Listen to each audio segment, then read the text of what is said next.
परंतु त्या राम राज्यामध्ये बापाचा आदर करणं बाचा गाडी मरळ गोळकर नाही बसा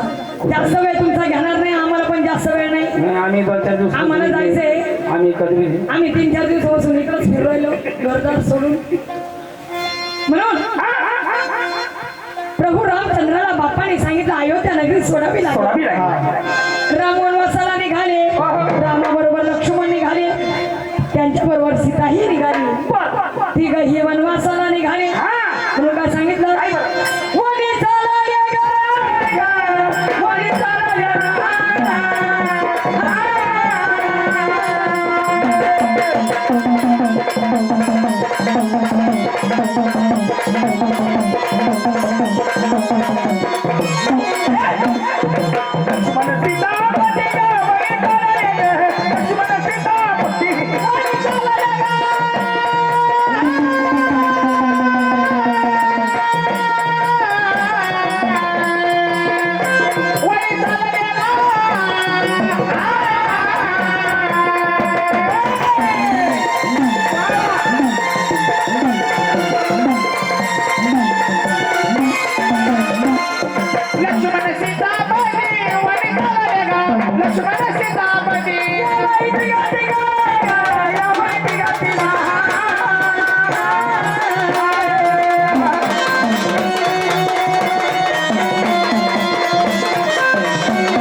केला होता ती सीता आज पंचवटीमध्ये आहे जाऊ द्या सरपंच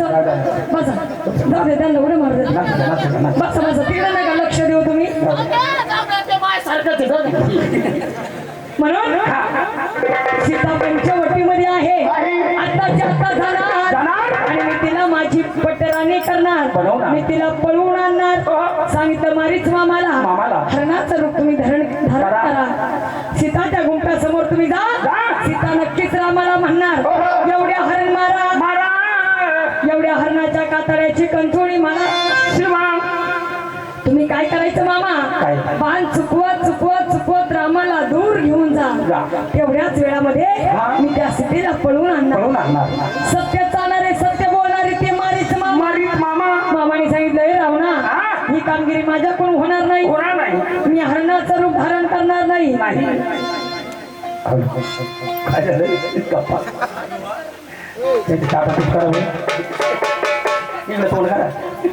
नाही बाई त्याची अर्जंट मीटिंग चालू आहे उद्याच कसं होईल जेवणाचं पाहू आवाज चाला ना भाऊ मी त्याच्यात कळला नाही माया पण तुम्ही बरोबर बोलली भेटलेले कधी मारीच मामाने सांगितलं रामना ही कामगिरी माझ्याकडून होणार नाही मी हरणाचं रूप धारण करणार नाही सीताच्या गुंफ्यासमोर मी जाणार नाही सीतेला फसवणार नाही मग रावणाने सांगितलं मामा तुम्ही जर कधी हरणाचं रूप धारण केलं नाही तर हा लंकेचा रावण विसरून जाईल की तुम्ही आमचे मामा आहात ठार मारल्याशिवाय राहणार नाही तुम्हाला त्या मारीच मामाला वाटलं कपटी नीच पापी रावणाच्या हाताने मेल्यापेक्षा श्रीराम प्रभूच्या हाताने मरण आलं तर आम्ही आमचं भाग्य समजू. काय हरकत नाही, हरणाचं रूप धारण करतोय. पण त्या मारीच मामाने काय केलं? मामा मारीच ग मारी मारीच ग खरी मारीच ग.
आई बाबा तुझ्या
हे रावणाचा रथ आहे. 4 दिवसापूर्वी उभा होता पेट्रोल भेटत नव्हता त्याला असा होता का भाऊ रावणाचा रथ? आता कलियुग गावाने. पाय रावण